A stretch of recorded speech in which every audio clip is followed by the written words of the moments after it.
ধন্যবাদ জনাব কাজল দেওয়ান সাহেব।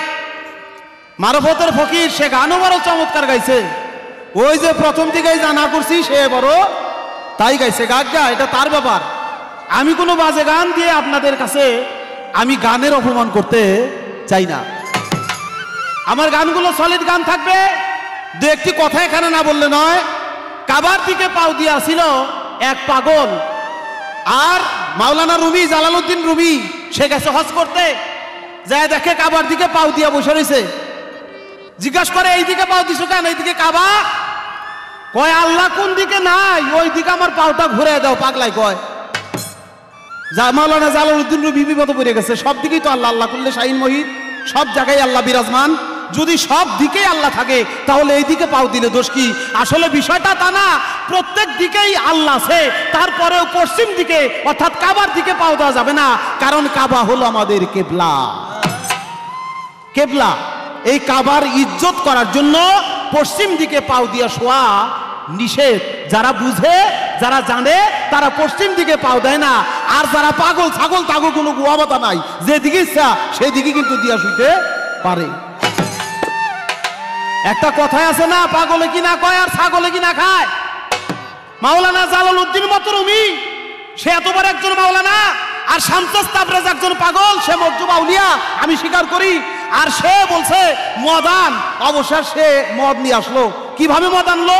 আনলো তো আনলো, তারপরে কি করলো? অবশেষ কত মেয়ে কয়জন? কয় তিনজন। কয় সুন্দরী কোনটা? কয় মেজোটা। কয় মেজোটা ঢালবো আর আমি খামু। মাওলানা জালালউদ্দিন রুমি তাই করে। অবশেষ কি খায়? ও ফকির সাহেব, ফিনিশিংটা কোথায়? ফিনিশিংটা মাওলানা জালালউদ্দিন রুমি সে যে মদ আইনা দিল। আর ওই শামসুস তাবরেজ সে কি মদ্য পান করছিল, মদ খাইছিল? না, মদ খাওয়া হারাম, মদ খাওয়ার গু খাওয়া এক সমান। কাজেই মাওলানা জালালউদ্দিন রুমি আইনা দিছে, এটা তার ভিতরের যে একটা অহমিকা ছিল, সেই অহমিকাটা খর্ব করার জন্য ওই সে দরবেশ আউলিয়া মজজুব আউলিয়া সে আনাই ছিল, কেবল ঢালাই ছিল। কিন্তু তাই বলে সে মদ খায়ও নাই এবং কাউকে খাইতেও বলে নাই। মদ খাওয়া নিষেধ, সম্পূর্ণ হাদিস কোরআন সম্মত। আর মদ খাইতে শামসুস তাবরেজও নিষেধ কইরা গেছে। একটা প্রশ্ন করছে, আমি তার জবাব দিব। নামাজ পড়ে নাই, রোজা করে নাই, হজ করে নাই, জাকাত করে নাই, কলেমাও পড়ে নাই। অনেক কিছু সত্য আছে, কিন্তু একটা কথা সত্য না, এই যে কলেমা পড়ে নাই এই কথাটা সত্য না। কারণ হাদিস শরীফের মধ্যে আছে সেই ব্যক্তি কলেমা পড়ে নব মুসলমান হয়েছে, নাম তার হানজালা। এই হানজালা সে নব মুসলমান, কলেমা পড়ে মুসলমান হয়েছে। নামাজ রোজা হজ জাকাত কোনো কিছু করার মতো সুযোগ সুবিধা সে পায় নাই। তার সময় আসলে অবশ্যই করত, কিন্তু সে সময় আসে নাই, আগেই তার জীবন লীলার সমাপ্তি ঘটছে। কেন? আমার রসুল করিম সাল্লাল্লাহু আলাইহি সাল্লাম গেছে এক যুদ্ধে, সেই যুদ্ধের ডঙ্কা যখন বেজে ওঠে, আর হানজালা স্ত্রীর ঘরে স্ত্রীর বাসরে ছিল সারা রাত।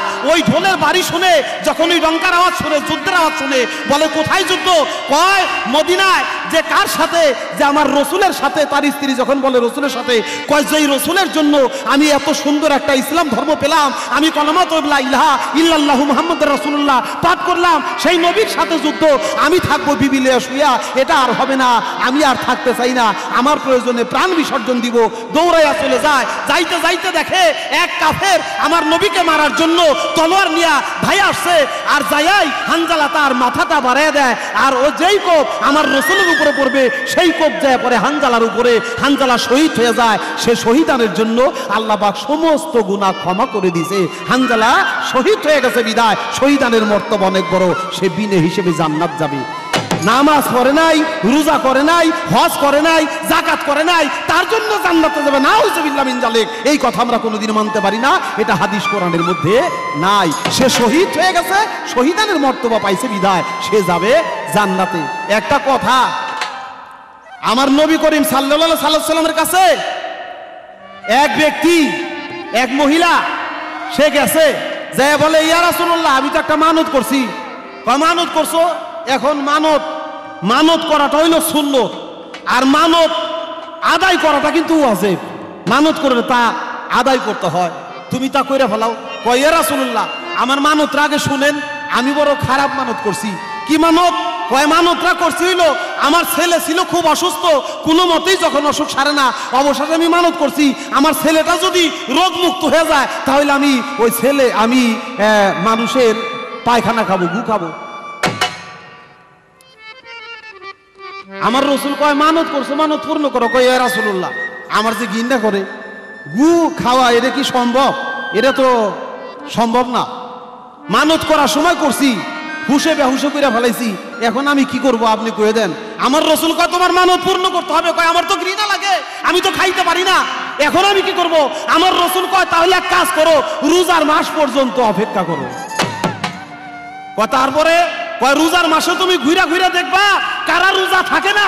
যারা রোজা থাকে না ভাত খাইতেছে দিনের বেলায়, ওই ভাত থেকে লইয়া এক মুঠ ভাত তুমি খাইয়া ফেলাইও। ওই ভাত খাওয়া রোজার মাসে ভাত খাওয়া আর গু খাওয়া এক কথাই। তাই যারা রোজা রাখে না রোজার দিনে, ওই রোজার দিনে ভাত খায়, ওই ভাত খাওয়া আর গু খাওয়া এক রকমই হয়ে যায়। কাজেই নামাজ রোজা ছাড়া কোনোদিন জান্নাত পাওয়ার আশা আকাঙ্ক্ষা কেউ যেন না করে। ইয়া মুহাম্মদ মুস্তাফা নবী সাল্লেওয়ালা, ইয়া মুহাম্মদ মুস্তাফা নবী সাল্লেওয়ালা। ওরে সাফায়তের কান্ডারি রাসূলুল্লাহ, সাফায়তের কান্ডারি রাসূলুল্লাহ, ওরে সাফায়তের কান্ডারি রাসূলুল্লাহ। ইয়া মুহাম্মদ মুস্তাফা নবী সাল্লেওয়ালা, ইয়া মুহাম্মদ মুস্তাফা নবী সাল্লেওয়ালা।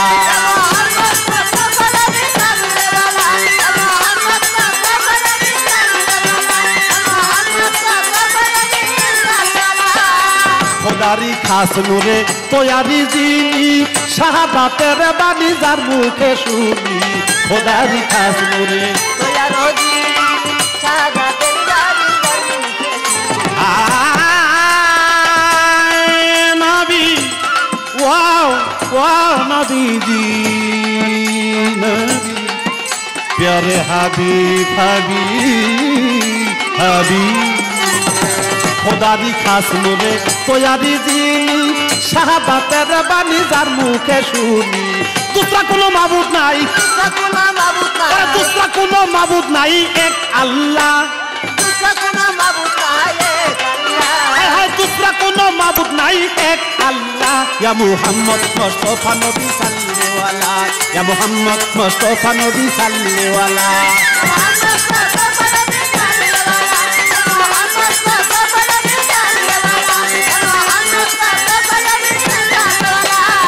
কেউ বা বলে নবী নূরেরই পুতুল, কেউ বা বলে নবী গোলাপের ফুল, কেউ বা বলে নবী,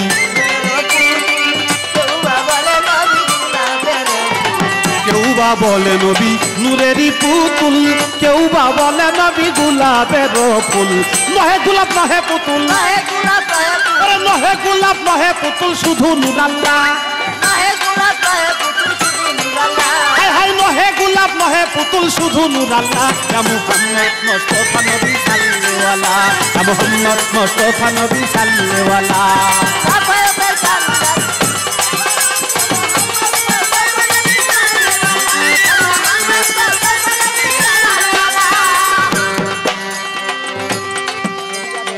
নবীজি আদম ছুটির বাবা, নবীজি আমার কাবার কাবা। নবীজি আদম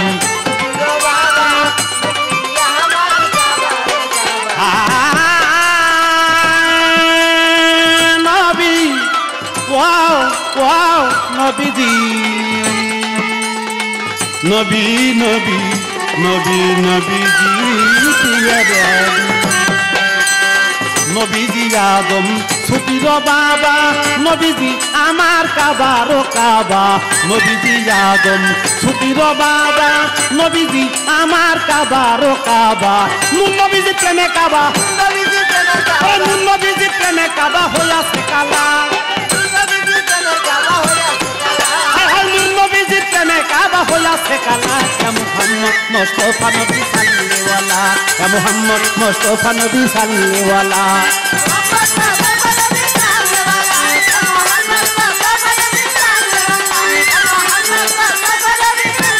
ফকির সাহেব, আমি সর্বশেষ একটি প্রশ্ন করব, আপনি বলেন তো এমন একজন ফকির ছিল, সেই ফকির গলার মধ্যে সাইনবোর্ড ঝুলাইয়া রাখতো, সাইনবোর্ডের মধ্যে লেখা ছিল আমি বলো।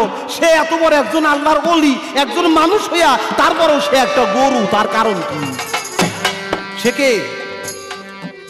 ওরে সাফায়তের কান্দারি রাসূলুল্লাহ, সাফায়াতের কান্দারি রাসূলুল্লাহ, হায় হায় সাফায়তের কান্দারি রাসূলুল্লাহ, ইয়া মুহাম্মদ কত বড় নিশান মোহাম্মদ, কত বড় নিশান নবীজি।